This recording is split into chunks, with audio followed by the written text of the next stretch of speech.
Yun, good afternoon kapakpak. Kapakpak, marami nakaka-excite. Kwento ko lang. Nagkaroon kasi ako ng client. Actually, tatlo sila na dumapo rito sa shop. So, couple to, mag-asawa. Tatlong saktong-sakto kasi nakakagulat. Same na halos lahat nung sinasabi nung yung asawang babae na ang ganda daw nung naidulot sa kanila, especially doon sa asawa na ng lalaki, yung nagsimula nung nag-alaga ng ibon. Kasi eto, kapakpak, nakakagulat lang na testimony nila. Gusto ko lang i-share kasi nakakatuwa. So, tatlong couple to, halos parehas na sinabi.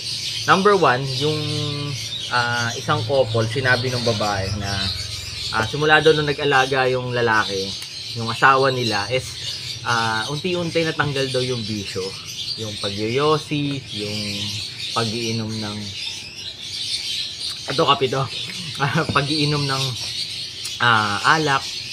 Kasi imbis daw na ibili daw nila ng sigarilyo tapos alak, pambibili na lang daw nila ng pagkain ng ibon, tapos ng mga vitamins kasi medyo tumataas. So ang ganda, syempre ang ganda nung effect sa health nila. Tapos ang maganda pa raw doon, maaga raw nagigising yung asawa nila para linis, makapagpakain ng ibon. So ang ganda ng impact, nakakapag-exercise. Tapos ang ganda daw nung emotion nung lalaki, meaning hindi daw nawala daw yung pagiging bugnuti, nawala daw yung pagiging mainisin, yung madaling mainit.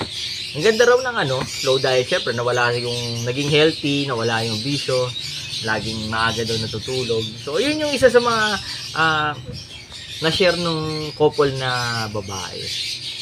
Tapos yung isang couple naman, actually ito, ang ganda nito kasi same na same sila nung sinabi.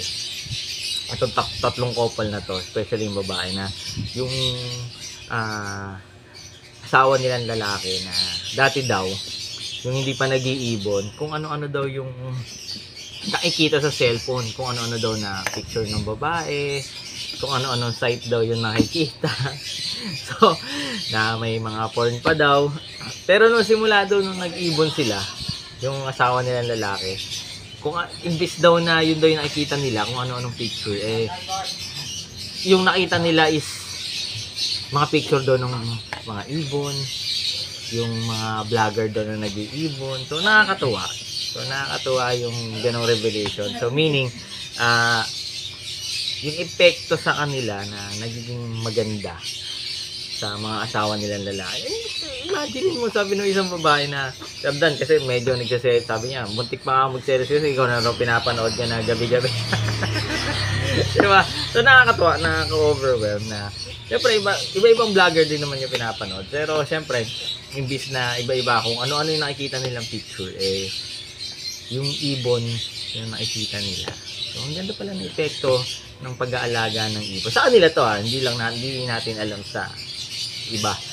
So nakakatuwa, nakaka-overwhelm. So kung gusto niyo maalis yung bisyo ng asawa niyong lalaki, diba? Mas ito pa. Share ko lang mabilis na to, patapos na tayo. Nakakatuwa. Isang couple din na nagsabi na na-stop daw yung online sabong dati yung online sabong ng asawa nila. So, nagugulat sila, yung kita ng asawa niya nawawala. Pero ngayon, masaya siya kahit daw na bili daw ng ibon yung asawa niya, nawala daw yung pag-online sabong. So, mostly puro ibon na daw yung after work, nawawala daw yung stress. Diba?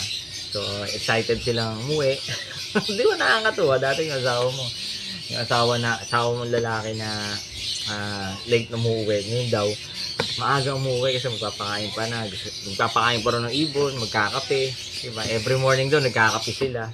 Diba? Nakakatuwa. So, yun sa mga talagang sa tingin kong pampasolid din ng relationship ng mag-asawa is yung pag-aalaga ng ibon. So, share lang naman to kasi na-experience ko na naikwento ng mga couple na dumapo rito sa atin na nag-purchase ng ibon. So God bless sa lahat. Lagi mo tatandaan, mas masaya ang buhay talaga pag may ibon sa bahay. Life is happier with birds at home. God bless. Bye.